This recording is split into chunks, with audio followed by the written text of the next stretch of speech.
For the last 2 seasons, Donovan Mitchell has been one of the most overlooked superstars in the NBA. He's been putting up all NBA numbers. He's dropped 71 in a game, and yet nobody talks about him like he's that guy. Not so much tonight. LeVert going strong. Tough matchup for him, and there is Mitchell. But this season, that's changing fast because Mitchell isn't just playing the best basketball of his career, he's turning the Cavs into a legitimate contender. And just a few nights ago, he torched the defending champs for 41, making one thing very clear. The NBA has a Donovan Mitchell problem. Winning in the NBA is hard. Dominating is a different beast. And right now, Donovan Mitchell is powering the Cleveland Cavaliers to one of their best stretches in franchise history, sitting atop the East with the best record in the NBA and the first team to hit 50 wins this season. Since the start of the new year, Cleveland has gone 22-6, including a ridiculous 16-1 stretch where they steamrolled some of the league's best teams. The Knicks felt it firsthand, getting obliterated by 37 points. And when the Cavs rolled into TD Garden to face the defending champs, the Boston Celtics, Mitchell made sure to put on a show. The game looked over before it even started. 5 minutes in, Boston was up 25-3, and Celtics fans were already celebrating. But Mitchell took over, leading a relentless comeback that erased a 22-point deficit and secured a 123-116 win. That marked Cleveland's 9th straight victory, a season split with the team that knocked them out of the playoffs last year, and another notch in Mitchell's growing legacy. Mitchell torched the Celtics for 41 points, draining 5 threes, sinking 10 free throws, and putting up 26 of those points in the second half. Wade fakes. Back to Mitchell. Mitchell on the drive. The floater's up. It's good. 12 came in the fourth quarter alone as he closed out Boston like a true superstar. His 19th 40-point game for Cleveland tied him with LeBron James for the most games in franchise history, with at least 40 points and 5 threes. That level of scoring dominance has cemented him as one of the league's elite offensive threats. This season, Mitchell's been on another level. The 6-time All-Star is averaging 24.3 points, 4.3 rebounds, and 4.8 assists while shooting 45.6% from the field and 39.5% from deep. He's already notched 18 games with 30-plus points, ranking 9th in the NBA, over Cleveland's last 16 games, where they've won 15. Mitchell's taken it up another notch, averaging 27.2 points, 5.6 assists, and 3.8 rebounds per night, and his impact goes beyond the box score, elevating the Cavaliers into legitimate championship contenders. Cleveland's been dominant in nearly every facet, crushing opponents with an elite offense and a suffocating defense. They own the NBA's best offensive rating, scoring 122.9 points per 100 possessions, nearly 3 points ahead of second-place Denver. They're averaging 123.1 points per game, second best in the league, and doing it with a lethal combination of shooting, ball movement, and deadly backcourt chemistry.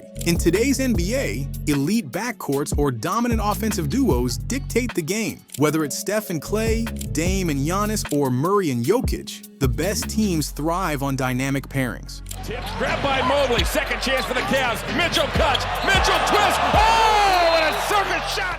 But there's one elite backcourt nobody talks about, Donovan Mitchell and Darius Garland. And they might just be the most underrated yet dangerous backcourt in the league. When the Cavs drafted Garland in 2019, they handed him the keys. By year 3, he was an all-star, averaging 21.7 points and 8.6 assists while leading Cleveland to its best season in years. That breakout convinced the front office to go all in, pulling off a blockbuster trade for Mitchell, with the goal of fast-tracking the rebuild and forming one of the league's most lethal backcourts. At first, the plan worked. Garland's numbers barely dipped in year 1 next to Mitchell, 21.6 points, 7.8 assists, and elite efficiency. But last season, he took a step back, dropping to 18 points per game with a career low in assists. Doubts crept in about whether 2 ball-dominant guards could truly coexist. The concern made sense. Neither thrives off the ball, and their skill sets overlap more than they complement each other. This season, the elite backcourt is silencing all doubts. Garland has returned to all-star form, averaging 21.6 points, 6.7 assists, shooting 49.8% from the field, and a career-high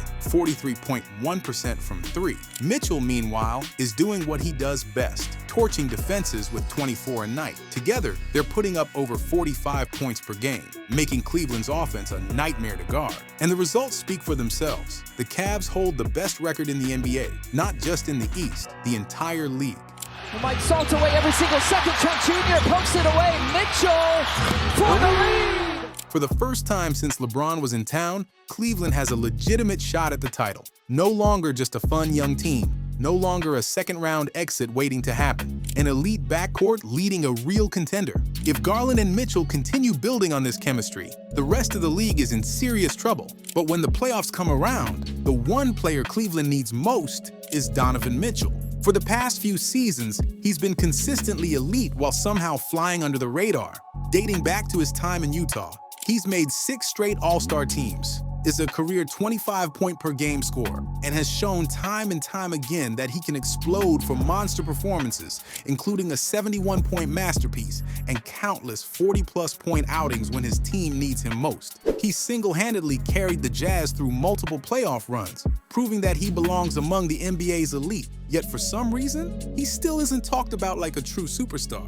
A big part of that comes down to narrative and market perception. Unlike other stars who were immediately anointed as the face of the league, Mitchell has spent his career in smaller markets, first in Utah, now in Cleveland. Both teams have been competitive, but neither has commanded the media spotlight like Los Angeles, New York, or Golden State. And then there's team success. Despite his individual brilliance, Mitchell has yet to lead a team on a deep playoff run. But that's about to change. This season, Mitchell is playing the best basketball of his career, even if the raw numbers suggest otherwise. Donovan Mitchell with the left hand. 2 years ago, in his first season with the Cavs, he dropped 71 in a game, had 13 different 40-point outings, and posted a career-high 28.3 points per game. Last year, he put up 26.6 points a night, scoring 40 or more 5 times. This season, his scoring is down to 24 per game, but that's by design. Mitchell is taking a step back not out of necessity, but to make Cleveland a more complete team. He still leads the Cavs in scoring, takes the most shots, and remains the primary offensive engine for the #1 offense in the league. But he's also ceding touches, shots, and moments to his teammates. Evan Mobley has taken on more playmaking responsibilities, becoming a key hub in Cleveland's offensive attack. Darius Garland is nearly matching Mitchell's shot attempts at 15.6 per game. DeAndre Hunter and Ty Jerome have carved out real offensive roles. Mitchell's usage rate has dipped to the second lowest of his career, but his impact is as strong as ever. He's taking more threes, moving off the ball, and embracing catch-and-shoot opportunities instead of pounding the rock and attacking off the dribble every possession. The result? A more dynamic, unpredictable, and dangerous Cavaliers offense. Still, there's no question. Mitchell is the #1 guy and unquestioned leader of this team. When he's on the floor, he commands attention at all times, forcing defenses to react to him instantly. His quick decision-making is one of his deadliest weapons, allowing him to confuse defenders just as well as anyone in the league. The moment he touches the ball, he knows what he's going to do. 5, hesitates around Martin. Oh, what a brilliant move! It's Donovan Mitchell. Defenders rarely get a chance to prepare. Sometimes, he'll make a quick pass to keep the offense moving. Other times, he'll hold on to it until the last second, drawing defenders in before kicking it out for a better look. And when he decides to keep it himself, good luck stopping him. Mitchell has some of the best handles and ball security in the NBA, effortlessly shaking defenders at the three-point line to create open shots. If he drives, he's one of the best in the league at slipping past a single defender or splitting 2 before finishing at the rim or setting up a teammate for an even easier bucket. That combination of skill, control, and explosiveness makes him a nightmare to deal with. For years, Mitchell has been one of the NBA's top guards. The difference this season? He's doing it on a dominant team that can actually win it all. And that changes everything. And while the Cavs might not have the championship pedigree of teams like Boston or Milwaukee, they have everything needed to come out of the East. 3 all-star caliber players in Mitchell, Garland, and Mobley, the #1 offense in the league, a top 10 defense, a roster that has been consistent all season, and most importantly, a proven big game performer in Donovan Mitchell. So this team is definitely a legit contender. If Donovan Mitchell stays healthy and the rest of the Cavs core holds up, Cleveland could shake up the entire Eastern Conference. All signs point to a legit championship run. This team is built to win. Now it's time to see if they can deliver. Let me know what you think. Can Mitchell lead the Cavs all the way? Drop your thoughts in the comments. And if you enjoyed this breakdown, don't forget to like and subscribe for more NBA breakdowns.